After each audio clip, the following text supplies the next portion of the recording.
క్రీస్తునాథునియందు ప్రియ విశ్వాసులారా, నేటి సువార్త పట్టణంలో క్రీస్తు ప్రభు మనందరినీ కూడా విశ్వాసం కలిగి జీవించమని పిలుస్తున్నారు.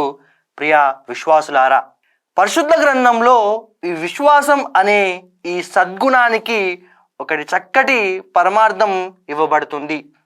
విశ్వాసం అనగా వి అంటే విధయిస్తూ, శ్వ అంటే శ్వాస విడిచే వరకు, సా అనగా సర్వేశ్వరుని మీద ఆధారపడి జీవించడమే ఈ విశ్వాసంలోని దాగి ఉన్న పరమార్థం. ప్రియ విశ్వాసులారా, పడవలో ప్రయాణించే ప్రయాణికులు ఎలాగైతే తన సంపూర్ణ విశ్వాసాన్ని ఆ నావికుని పైన ఉంచి ప్రయాణిస్తూ ఉంటారో, అలలు గాలి వానలు వచ్చినా కూడా ఆ నావికుని పైన విశ్వాసం ఉంచి గమ్యం వైపు సాగుతూ ఉంటారు.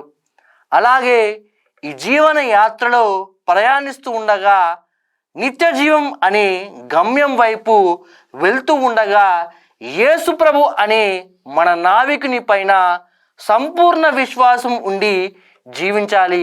ప్రియ విశ్వాసులారా, ఎలాగైతే శిష్యులు పడవలో ప్రయాణించేటప్పుడు దేవుని పైన సంపూర్ణ విశ్వాసం కలిగి ఉన్నారో, అలాంటి విశ్వాసం కలిగి జీవించమని యేసు ప్రభు మనందరినీ కూడా ఆహ్వానిస్తున్నారు.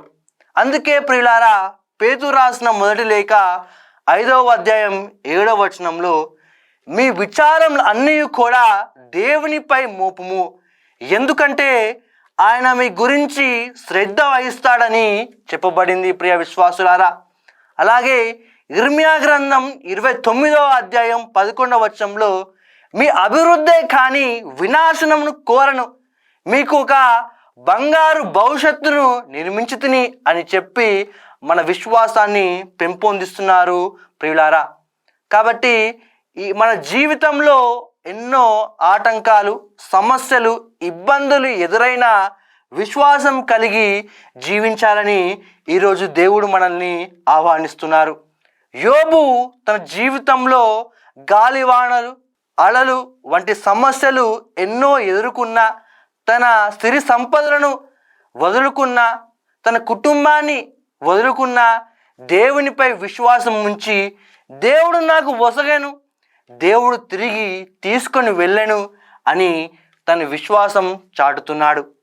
అలాగే పునీత పౌలు గారు తన జీవితం అంతా వేద ప్రచారంలో ఎన్నో సమస్యలు ఎదుర్కొన్నప్పుడు కూడా నేను మంచి పోరాటమును పోరాడితిని, నేను నా విశ్వాసమును నిలుపుకుంటుని అని చెప్పి తన విశ్వాసమును చాటుకుంటున్నాడు. ప్రియ విశ్వాసులారా, కావున నేడు దేవుడు ఎలాగైతే భయపడకుడు, నేను తోడై ఉన్నానని చెప్పి మన విశ్వాసాన్ని పెంపొందిస్తున్నారు. మన జీవితంలో ఎన్నో ఇబ్బందులు, ఆటంకాలు, సమస్యలు ఎదురైనప్పుడు దేవుడు మనకు తోడై ఉన్నాడని విశ్వసిస్తూ, గుర్తించుకుంటూ దేవునిపై విశ్వాసం కలిగి జీవించాలని ప్రార్థించుకుందాం.